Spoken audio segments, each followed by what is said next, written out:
माझ्या बॅकग्राऊंडला जे गाणं आहे ना ते कन्नड गाणं आहे. मला कन्नड येत नाही पण गाणं ऐका. मी रोज 100 वेळा गाणं ऐकते. हे गाणं ऐकून कन्नड शिकायची इच्छा आहे.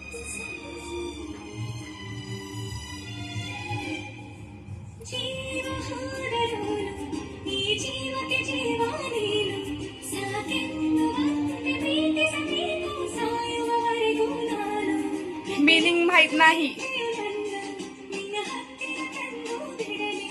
पण कन्नड शिकणार आहे. कन्नड गाणे आई शपथ.